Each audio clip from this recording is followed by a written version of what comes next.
ఓం విఘ్నేశ్వరాయ నమః.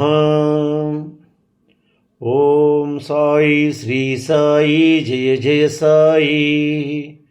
ఓం ఓం కాంతమ్మ ఓంకారి కాంతమ్మ. అమ్మ కాంతమ్మ తల్లి గురించి అద్భుతమైన విషయాలను తెలుసుకోబోతున్నాము.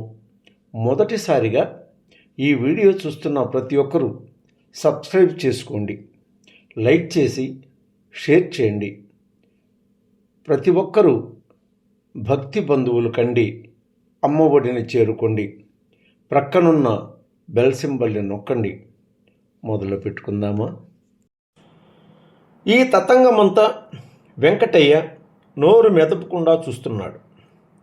అమ్మ కడుతున్న లెక్కలు చూసి మన అమ్మాయికి ఆ వచ్చిన వారికి పెండ్లి ఖాయము చేయలేదు అంటే అమ్మ మనసులో వేరే ఆలోచన ఉందేనని వెంకటయ్యకు అర్థమైనది.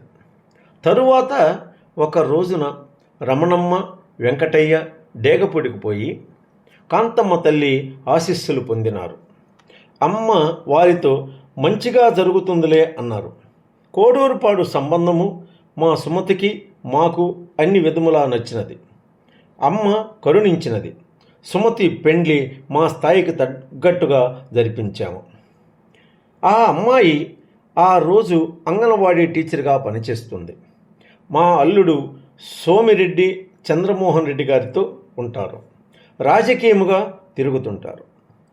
వారి కుటుంబంను అమ్మ అలా ఆనంద పరవశంతో ఉంచారు. వారు ఏ లోటు లేకుండా ఉన్నారు. ఈరోజు మన ఇంటికి తొలి రోజు కారులో వచ్చిన అమ్మ సుమతిని దీవించి లోపలికి పంపిన అమ్మ రమణమ్మను పిలిచి, రమణ, నీవు కట్టుకునే చీర ఒకటి తీసుకుని రమ్మన్నారు. రమణమ్మ చీరను తెచ్చి అమ్మ కాంతమ్మ తల్లికి ఇచ్చినది. ఆ చీరను ముక్కలు ముక్కలు చేసి ముడులు వేసి వీధిలో పారవేసి ఆ ముక్కలపై రాళ్లు పెట్టి రమ్మన్నారు కాంతమ్మ తల్లివారు. వెంకటయ్య సుబ్బారెడ్డి ఆ చీర ముక్కలను బయట పారేసి ఆ చీర ముక్కలపై రాళ్లు పెట్టి వచ్చారు. అమ్మ రమణమ్మను పిలిచి, నీ రవిక తీసుకోరావే అని అన్నారు. రమణమ్మ తెచ్చిన రవికను ఒక చేతికి తొడుక్కున్నారు కాంతమ్మ తల్లివారు.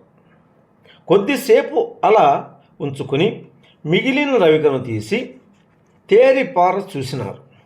తరువాత రవికను తీసి ముక్కలుగా చించి ముడిపై ముడివేసి రమణమ్మకు ఇచ్చి బయట పారవేసి దానిపై రాయి పెట్టిరావే అన్నారు కాంతమ్మ తల్లివారు రమణమ్మతో. రమణమ్మ రవికను పారవేసి రాయి పెట్టి వచ్చిన తరువాత ఒక దుప్పటి ముక్క తీసుకొని బిందెలోని నీళ్లలో ముంచి పిండి రమణమ్మకు చేతికి ఇచ్చి దాచుకోమన్నారు కాంతమ్మ తల్లివారు. కానీ ఆమె దాచుకోలేదు. ఏమి చేశాను, మరి ఎక్కడ వేశాను నాకే గమనం లేదు నాయన అంటున్నారు ఈరోజు. దుప్పటి ముక్క నన్ను దాచుకోమని చెప్పి ఒక ప్లేటు తీసుకురావే అన్నారు కాంతమ్మ తల్లివారు. అమ్మకు ప్లేటు తీసుకుని పోయి ఇచ్చినాను. ఆ ప్లేటులో అమ్మ ఇసుక నీళ్లు కలిపిందిగా, ఆ ఇసుకను నాకు ప్లేటు నిండా ఇచ్చి దాచుకోపోవే అన్నారు. కానీ ఇది ఎందుకోలే అనుకొని మన ఇంటిలో కూరగాయల చెట్లు వేస్తుండేవారం. ఆ స్థలమునందు ఈ ఇసుక ఎగజల్లేశాను. అలా అమ్మ ఇచ్చిన దుప్పటిని పారేశాను, ఇసుకను ఎగజల్లేశాను.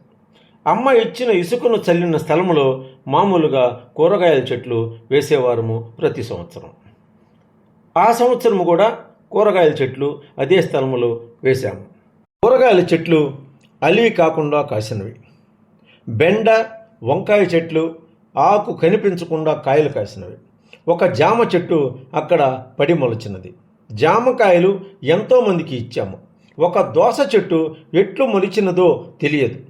మంచి గుమ్మడికాయ సైజులో విరివిగా కాసింది ఆ దోసకాయలు ఆ చెట్టు. అప్పుడు అర్థమైనది, అమ్మ ఇసుకెందుకు దాచుకోమని ఇచ్చారో. చదువు లేని మూర్ఖురాలిన నాయన. అమ్మ ఇచ్చిన ప్రసాదాలు మన జీవిత గమనానికి నిండు గర్భాలు అని తెలియక పారేసుకొని పారబోసుకొని తరువాత బాధపడ్డాము నేను నా భర్త.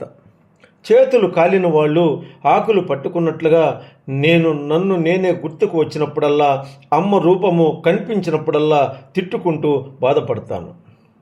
మా వారితో పిల్లలతో చెప్పి నా బాధను కొంత ఊరటను పొందుతాను. ఆ ఇసుక విషయం తెలిసిన తరువాత సుబ్బారెడ్డిని అడిగి కొంత ఇసుక తెచ్చి దాచుకున్నాము. అమ్మ ఫోటోకు పటం కట్టి పూజలు చేస్తున్నాము. మా పాపకు పెళ్లి కాకముందే మన ఇంటికి సెల్లటూరు డ్యాము, తెలుగుగంగ డ్యామునకు అమ్మ సుబ్బారెడ్డి వచ్చారు. అమ్మ, రమణ, నాకు 6 గజాల చీర ఒకటి తీసుకురాపో బీరువాలోంచి అని అన్నారు. నేను వెంటనే పోయి 6 గజాల చీర తెచ్చి అమ్మ చేతికి ఇచ్చినాను. అమ్మ మూరతో కొలిచి 2 గజాలు చీర ముక్కను చించి ఆ చీర ముక్కను అమ్మ చేతిలో పట్టుకుని మిగిలిన 4 గజాల చీర ముక్కను కట్టుకోపో అని నాకు ఇచ్చారు. నేను ఆ 4 గజాల చీరను మడత వేస్తున్నాను.